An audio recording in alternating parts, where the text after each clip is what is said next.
লোক দুবাই যাওয়ার আগে এক ব্যাংকের মধ্যে ঢুকে সরাসরি ম্যানেজারের কাছে যেয়ে বলল, আমার এমার্জেন্সি 50,000 টাকা লোন লাগবে। তো ম্যানেজার সেই লোকটাকে সন্দেহের চোখে দেখে বলতে লাগলো, ভাই আপনার কাছে জামানত রাখার জন্য কোনো কিছু আছে নাকি? তখন সেই লোকটা মুচকি হাসি দিয়ে তার BMW গাড়ির চাবিটা টেবিলের উপরে রেখে বলল, এটা আমার BMW গাড়ির চাবি, বাইরে গাড়ি দাঁড় করানো আছে, এই গাড়িটাকে আপনারা জামানত হিসেবে রেখে দিন। ম্যানেজার লোকটার BMW গাড়িটাকে ব্যাংকের গ্রাউন্ড পার্কিং এ রেখে সেই লোকটাকে 50,000 টাকার লোন দিয়ে দিল। 2 সপ্তাহ পর ওই লোকটা দুবাই থেকে ফিরে এসে ব্যাংকে যেয়ে বলল, আমার লোন ক্লিয়ার করে আমার গাড়িটা ফেরত দেন। তখন ম্যানেজার বলল, 50,000 টাকা আসল আর 700 টাকা সুদ, মোট 50,700 টাকা দিতে হবে।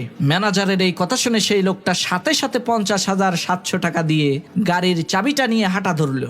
লোকটার এই কাণ্ড দেখে সেই ব্যাংকের ম্যানেজার বলল, ভাই আমরা খোঁজ খবর নিয়ে দেখেছি আপনি কোটি কোটি টাকার মালিক, কিন্তু হঠাৎ করে আপনার এই 50,000 টাকার প্রয়োজন হলো কেন, সেটা তো বুঝতে পারলাম না। তখন সেই লোকটা মুচকি হাসি দিয়ে ম্যানেজারকে উদ্দেশ্য করে বলতে লাগলো, ভাই আমার 2 সপ্তাহের জন্য ব্যবসায়িক কাজে দুবাই যাওয়ার প্রয়োজন ছিল, বাহিরের পার্কিং এ গাড়ি রাখতে গিয়েছিলাম, 2 সপ্তাহের জন্য 5,000 টাকা চায়। তখন চিন্তা করলাম ব্যাংকের চাইতে সস্তা আর সুরক্ষিত জায়গা তো কোথাও নাই, তাই 50,000 টাকার লোন নিয়ে 5,000 টাকার কাম 700 টাকায় সেরে ফেললাম।